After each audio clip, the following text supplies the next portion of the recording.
how we doing, Titans fans? Thanks for tuning in. Hope you guys are enjoying your Thursday night. I'm trying to shoot and edit this video before the Packers-Lions game tonight. I hope you guys sit down and watch that. I think it's going to be a great game. But we're here to talk Titans, man.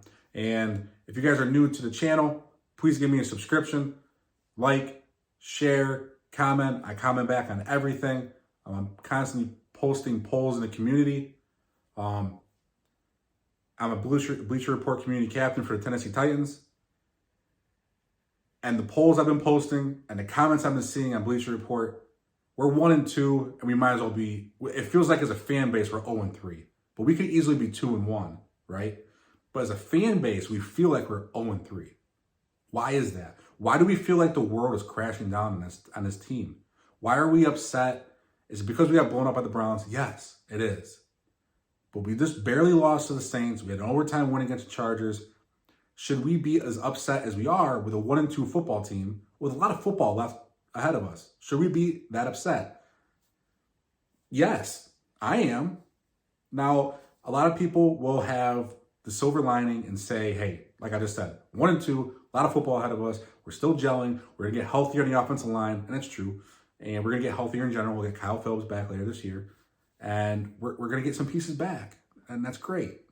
Very true. Nothing is false about those statements at all. But it doesn't feel good, does it? I don't. But why? Is it because our offense has, shit the bed 2 years in a row so far? So far, up to this point, we're not a good offense. Yeah, I would say so. And I started looking at everything. How do we get here? Why are we in the current state that we are? What happened? Did we just start sucking? I mean, we made the playoffs 3 years in a row. What happened? I'll tell you what happened. When I did my research, I was looking at everything. It starts with one guy, and that's Jon Robinson. He started off as one of the better GMs that we've had in the past. He hit in the beginning, which made us confident and comfortable with his selection processes and everything he did after, and his management. Made me feel comfortable, I'll tell you that much. I always said, in J-Rob we trust. My buddy, huge Titans fan, was telling me, man, he's messing up for the past couple of years. And I was like, no, he's fine. In J-Rob we trust. And he's like, I don't know, man. I had too much confidence in him, too much faith in him. And I think he did it in himself. I'm going to break down his draft classes, every single one of them, and how much that's really affecting us today, which is a lot, guys, a lot. We'll start off with his first draft class in 2016, okay? And I'm going to start off with guys that we drafted that are still on the Tennessee Titans. And then I'll follow back up on that draft class each year, and I'll tell you who's not on the team, what teams they are currently on, and what would have really mattered if we hit them, okay? And then towards the end of the video, I'm going to tell you his biggest mistake as a GM. Well, two of them. One I'll touch base on in the draft class. You know who I'm talking about probably. And then his second biggest mistake, I'll tell you that later. And something he said he'd never do. And there's multiple quotes out there in videos of him saying he wouldn't do it. He did it anyways. We'll start off 2016, Jon Robinson's first draft class. Now, like I said, he did do good in the beginning. He hit on these guys. He hit 2016 on my favorite Tennessee Titan of all time already, Derrick Henry. Derrick Henry. So this is 2016, Derrick Henry and Kevin Byard, all-pro safety out of Middle Tennessee State. Those are two good hits, right? Can't argue with that. That's 2016, his first draft class. 2017, his second draft class. Corey Levin, still on the team, depth piece, offensive lineman, not a starter. 2018, Harold Landry, good draft pick. Okay. Now, if you guys can't tell, that's only 2 from 16, 1 from 17, 1 from 18. That's not good. It's not that long ago, really. These guys should be in their second contracts. Like Harold Landry's second contract. Harold Landry, we just got off of. Jeffrey Simmons, great draft pick. He earned a second contract. Brand Carthon gave it to him. Amani Hooker, he got a second contract. He's still on the team. These are good picks, guys. Obviously, the good picks should usually, most of the time, stay on the team. So Monty Hooker there, 2 for 2019. 2020, we have Christian Fulton. I don't see him being on the team next year. And guess what? That's it. 3 years ago, one guy left on the 2020 draft class. That's not good. And next year, there'll be nobody, period. 2021, Caleb Farley, first round pick. You can say he's a bust. You very well much could say he's a bust. Hopefully he pans out. I hope so. But man, first round pick, and we haven't gotten anything out of him. Dylan Radins, second round pick, offensive lineman. You know, maybe he can make a case for himself this year. He was definitely better when he stepped in for Newman last week 2, and then he did better last week as well against the Browns. I think he will be left guard as well because I don't think Skoronski will play Sunday. But not a good pick there so far, but he's gotten better. Monty Rice, linebacker. I thought he would have earned a starting spot this year.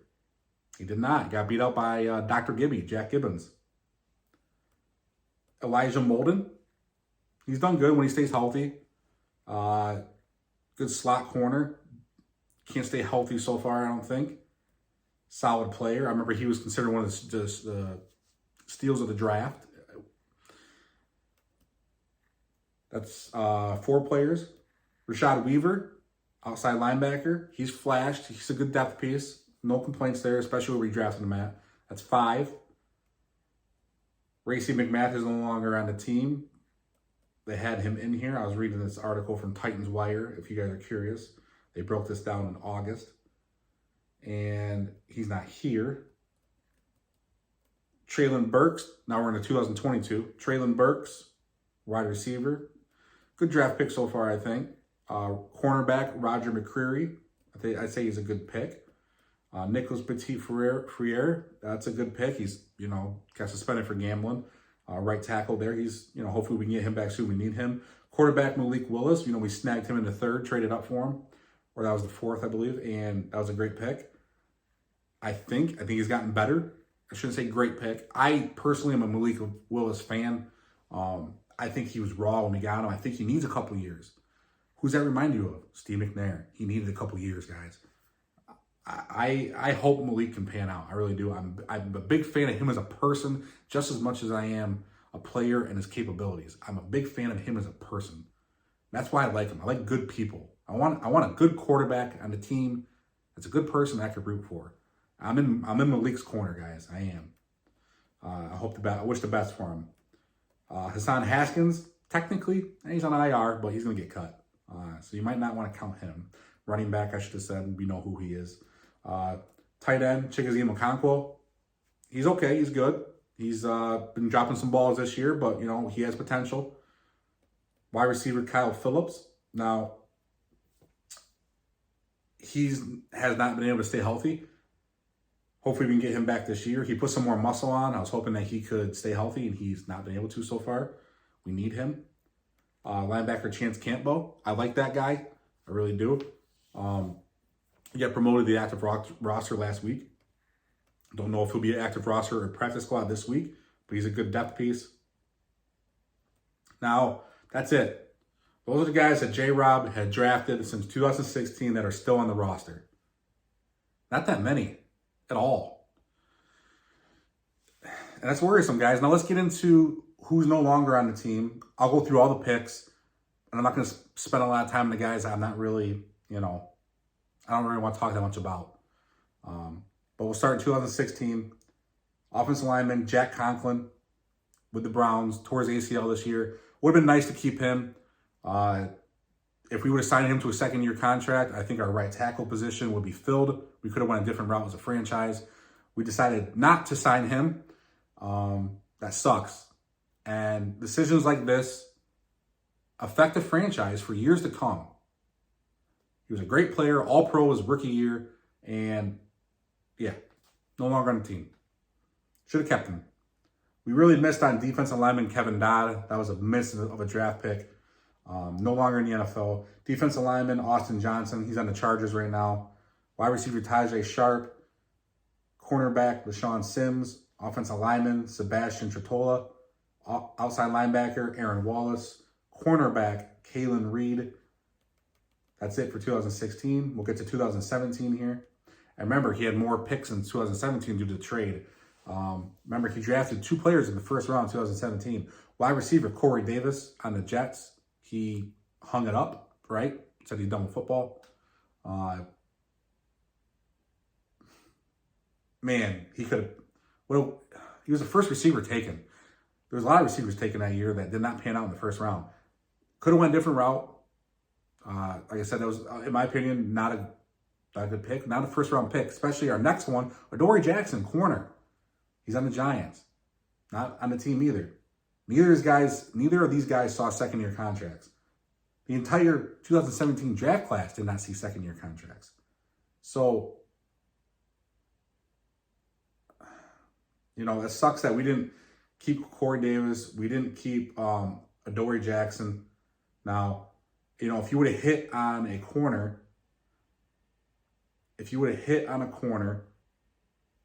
like Adoree Jackson or a wide receiver, you're set in that position for a while. Like I said, guys, first round picks, you have to hit on some of these talents.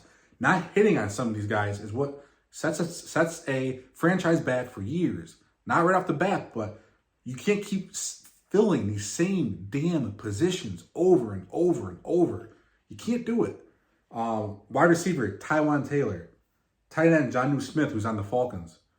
He didn't really do much once he left Tennessee, so I can't really say much about that. I didn't like that we let him go, but he didn't really do much when he went to the Patriots, and then he's on the Falcons right now, back with Arthur Smith. Linebacker, Jayon Brown, no longer on an NFL team. Outside linebacker, Josh Caraway.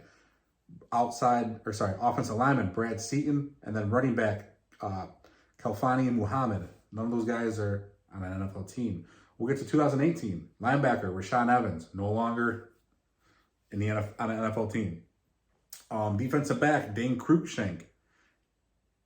I didn't add him because he just came back to Tennessee Titans on the practice squad. Just came back. He might not make the active roster, but you got to think he might. Welcome back, Dane. Welcome back. Quarterback, Luke Falk. Not in the NFL anymore. Now, get into 2019. This one hurts, guys. It hurts all Titans fans. A.J. Brown. Man, he hit on this draft class a little bit, too. He really did. A.J. Brown. And I did tell you there's a couple reasons why J-Rob really screwed this franchise and some big mistakes that he made. This was one of the biggest mistakes J-Rob ever made, was not keeping A.J. Brown on this team. He was allotted X amount of money by Amy Adams Strunk, the Tennessee Titans controlling owner, to pay A.J. Brown. He decided on his own to lowball A.J. Brown. Remember, there was a video call with Debo and saying, oh, they offered AJ that much. You could hear him saying that, and it was just disgraceful type of contract offer that just did not reflect the caliber of player he was and what he meant to this team, and it pissed him off. And then we traded him on draft night, and he blows up with the Eagles, and he's still a stud wide receiver. I see wide receiver rankings and people have him top 10 in the NFL. And it's like, man, that guy was on our team. We let him go. And he torched us last year when he played us. And J-Rob got fired after the Eagles game. And I have to believe AJ talked to Amy Adams because they talked on the field. And I wonder if he let her know what really went down. And that was one of the biggest mistakes of J-Rob's tenure as a Tennessee Titans GM. Letting A.J. Brown go. You hit on the guy. You have to keep the guys you hit on. Offensive lineman, Nate Davis. He's on the Bears. He's a good lineman. Better than what we have now. Probably should have kept him. Can't keep everybody, but I can't go through this list and say we should have kept every player. It's not possible. Outside linebacker, DeAndre Walker. Linebacker, David Long, who's on the Dolphins. I was okay with that, but I thought we might have brought him back. 2020. Man, 2020 was J-Rod really shit the bed here, guys. This is one of the worst draft picks I've ever seen.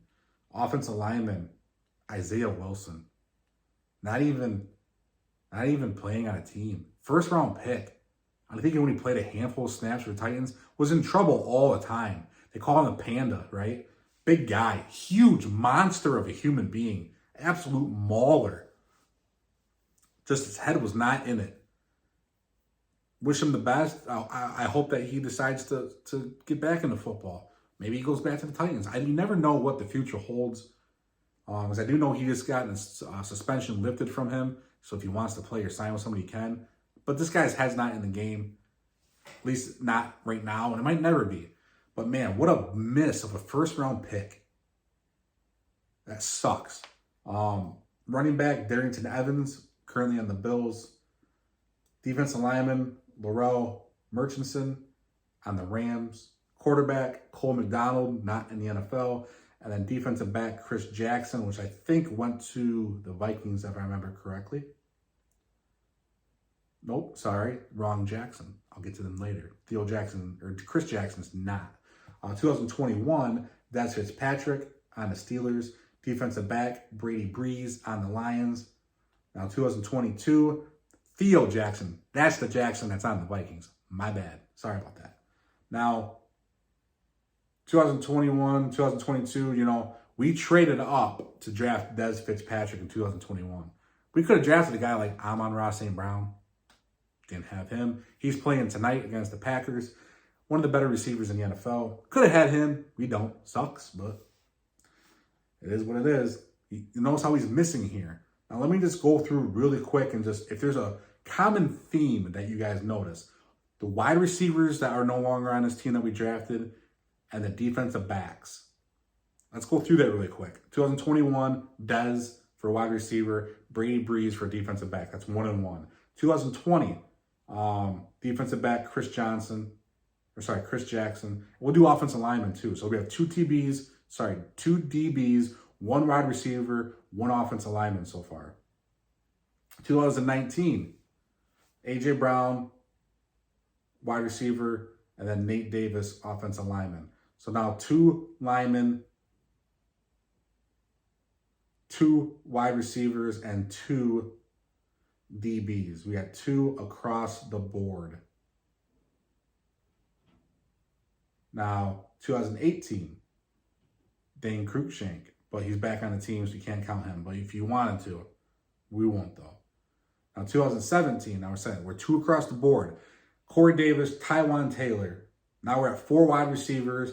Then you do Brad Seaton, offensive lineman. Four wide receivers, and Adoree Jackson there, too. Four wide receivers, three DBs, three offensive linemen.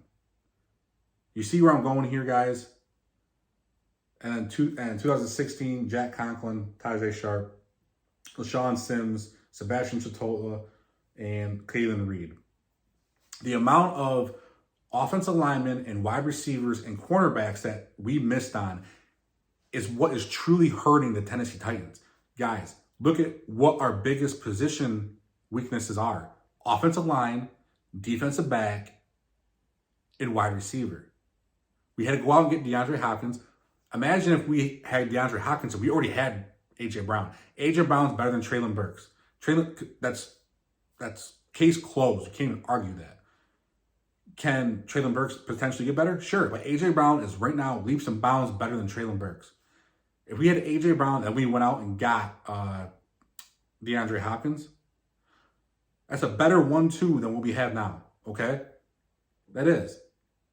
If we would have kept him, or if we would have hit on one of those other wide receivers. Imagine if we had those two and then Amon-Ra St. Brown. That's a great wide receiver trio right there. That's awesome. Offensive lineman. Imagine if we selected a different first-round offensive lineman instead of Isaiah Wilson. Or if we kept Jack Conklin. Now we have our starting left tackle and right tackle. Left and right. And then we do Skoronski, left guard this year. Our line is solid, built, and stacked for the future. Defensive back. If Caleb Farley hopefully pans out, but if he doesn't, that's a big miss. Look all the other corners we drafted. Christian Fulton doesn't look like he'll be on the team after this year. All those positions that we've missed on, corner, offensive line, defensive back, is what our biggest weakness are. And it's right there. It's it's staring you right in the face about the draft picks that we've had that just didn't pan out. And that is what's hurting this franchise now. What will hurt this franchise going forward until we start getting these picks in that make a difference, or free agents. And I didn't even get into the free agents that he did. I just went over the draft picks. But if you want to get into the free agents, he missed on a bunch of those too, right? Bud Dupree being one of them. Can't spend that type of money on a pass rusher that doesn't ever hit the freaking field. None of this panned out. Julio Jones, and I'll get into that in a little bit. Julio Jones is one of the reasons why J-Rob did what he said he would never do. And I told you, he said at the beginning of the video, he said he would never kick the can down the road. He kicked the can down the road with contracts. He kicked the can down the road. He said he never would, by the way, with contracts, extending people doing dead money in void years. He said he would never do it, and he did it. There's videos out there of him saying he wouldn't do it, and he did it. And we'll get into, my opinion, his biggest mistake as GM. You guys are going to hate me for this. Some of you will. It's because it's him signing Ryan Tannehill, guys. I'm sorry. He signed Ryan Tannehill. And how are you not supposed to, because of what he did for us? But we got the best out of him 1 year, and then we paid him for just a partial year of production. Most GM's hands would have been forced there, and I agree. But I wish he wouldn't have done it. He signed a 4-year, $118 million contract. March 15th, 2020. $62 million guaranteed. And then not only that, but then he kicked the can down the road and had him restructure. Makes that even worse. And like I said, okay, Tannehill brought us to 3 playoff games in a row. I don't think he should have been paid that much money, first off, because it hampered the team for a while for just average quarterback play. And I don't think anybody else would have gave him that money. And I would have liked to see us go out and, I would have rather have us have Kirk Cousins than Tannehill all day. But Tannehill this year has a base salary of $27 million.